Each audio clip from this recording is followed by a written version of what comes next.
to close the doors, please. For the first 3 years I lived in Manhattan, I never rode the subway. I took Ubers everywhere.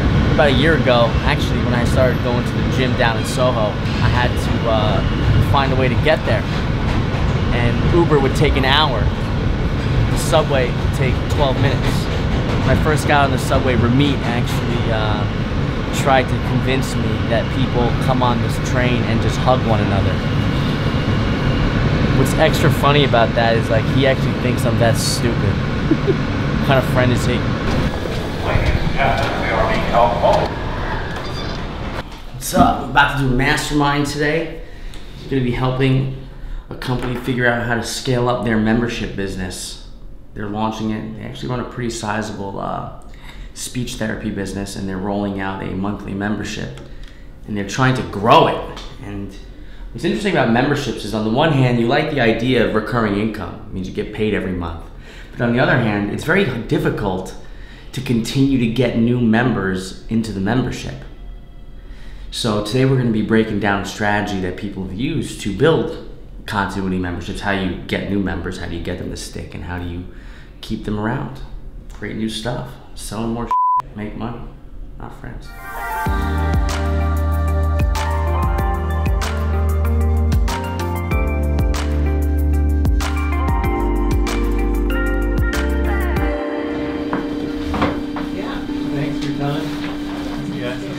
Hey, thank you for coming out. Thank you. Appreciate Pleasure meeting you. Pleasure. Thank you so much. Good meeting you. Pleasure meeting you as well.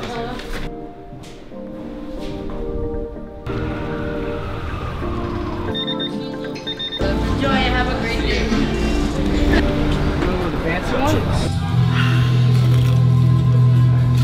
Just got done doing this mastermind today, and one of the things that's most interesting about these masterminds is giving people a type of insight that I know is going to help them make $500,000 on a new product. One of the things that we talked about today is the importance of creating a campaign around one of your product launches. One of the mistakes that they made is they would have a product, they would send one email, they would sell the product, and that's it. That was their campaign. However, I kind of broke down for them how to create a 5-day launch campaign, which is essentially, you know, a piece of preview content, which is content that gives people value and leads up to the sale. Another piece of preview content, which kind of addresses different mental blocks they might have. The third piece of content is where you introduce the product. The fourth piece of content is where you answer the most common objections about the product. And then the fifth piece of content is when you actually say, hey, this campaign is ending. And what's funny is, this might seem like a simple thing to do, but when you start to talk to people way outside the business niche, way outside of what we do, this idea of creating a product launch campaign is not that common. And with this specific company, they weren't even doing these sorts of campaigns at all. So this is important for you to know, because you might have a product launch coming up in the new year. You might have something that you're trying to sell.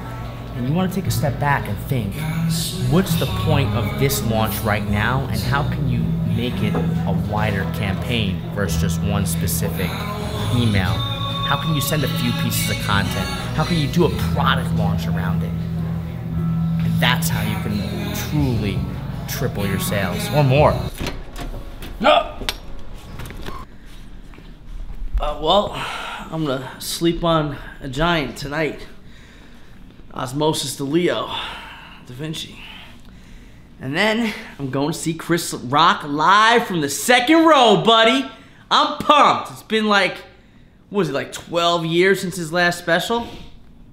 Listen, if you liked the video, subscribe to my channel. Learn some shit.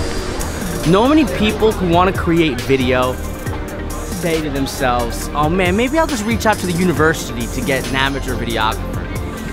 And they usually say this because they're thinking like, oh, kids are videographers, we can get it for cheap. You really get what you pay for. If you're gonna be making video and you want these videos to stand out from the competition, you really need to invest in someone that knows what they're doing. I'm actually looking at hiring a new video guy, because my guy over here, Mark, is fucking useless. Oh, that'll be fun.